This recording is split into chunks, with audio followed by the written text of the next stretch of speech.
नाज़रीन अफ़सोसनाक breaking news है। Update कंदासीं अव्हांखे नओं देरो मों नओं देरो जो सीनियर सहाफ़ी ऐं लेखक जमालुद्दीन दाऊद पोटो लाॾाणो करे वियो। सीनियर सहाफ़ी जमालुद्दीन दाऊद पोटो कराची जी ख़ानगी इस्पताल में लाॾाणो करे वियो। अफ़सोसनाक ख़बर आवाज़ शेयर कई पिया। नओं देरो जो सीनियर सहाफ़ी ऐं लेखक जमालुद्दीन दाऊद पोटो लाॾाणो करे पियो आहे। सीनियर सहाफ़ी जमालुद्दीन दाऊद पोटो कराची जी ख़ानगी इस्पताल में लाॾाणो करे पियो आहे।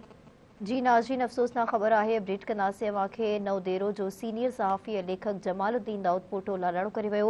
सीनियर सहाफ़ी जमालुद्दीन दाऊद पोटो कराची जी ख़ानगी इस्पताल में लाॾाणो करे वियो। ख़बर आवाज़ शेयर कई पिया। नओं देरो जो सीनियर सहाफ़ी ऐं लेखक जमालुद्दीन दाऊद पोटो लाॾाणो करे पियो आहे। सीनियर सहाफ़ी जमालुद्दीन दाऊद पोटो कराची जी ख़ानगी इस्पताल में लाॾाणो करे पियो आहे।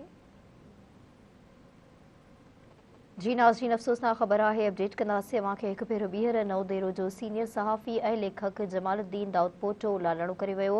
सीनियर सहाफ़ी जमालुद्दीन दाऊद पोटो कराची जी ख़ानगी इस्पताल में लाॾाणो करे वियो।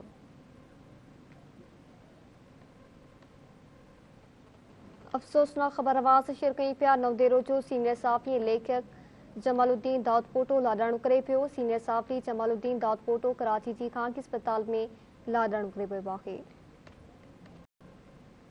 अफ़सोसनाक ख़बर है। अपडेट कंदासीं नाज़रीन अव्हांखे नओं देरो जो सीनियर सहाफ़ी ऐं लेखक जमालुद्दीन दाऊद पोटो लाॾाणो करे वियो। तफ़सील मालूम कंदासीं। टेलीफोन लाइन ते मौजूदु आहे धरती टीवी न्यूज़ रिपोर्टर सलीम रज़ा सोलंकी। जी सलीम रज़ा, छा अपडेट्स आहिनि? जी नओं देरो शहर वासी लाड़काने डिवीज़न जो नाले वारो सहाफ़ी जमालुद्दीन दाऊद पोटो 65 वर्षनि जी उमिरि में कराची जे निजी अस्पताल में ओचितो लाॾाणो करे विया आहे। संदसि मड़ कराची खां नओं देरो आंदो पियो वञे जॾहिं त कटबर मोहल्ला में संदसि रिहाइशगाह ते थधो विछायो वियो आहे।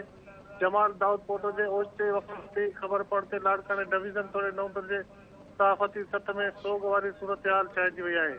हुन पुठियां हिकु बेवा 5 पुट ऐं 2 न्याणियूं सोगवार छॾिया आहिनि। शहीदाणी बेनज़ीर प्रेस क्लब नओं दरो ऐं union of general Larkana division पारां जेको आहे 3 ॾींहं सोग जो ऐलान बि कयो वियो आहे।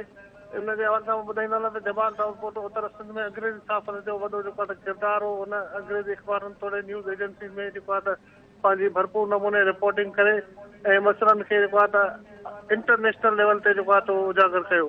त मां तव्हांखे ॿुधाईंदुमि त जमाल दाऊद पोटो 1983 में जॾहिं जेको आहे त सिंध ग्रेजुएट एसोसिएशन ते जेको आहे त पाबंदी मड़ी वई उन वक़्तु उन जेको आहे त सिगा जे सिंध जे जेको आहे सेक्रेटरी जनरल जो उहिदो बि संभालियो ऐं उन तंज़ीम जे जेको लाइ तमामु घणी जिदोजहद ऐं ख़िदमत बि कई।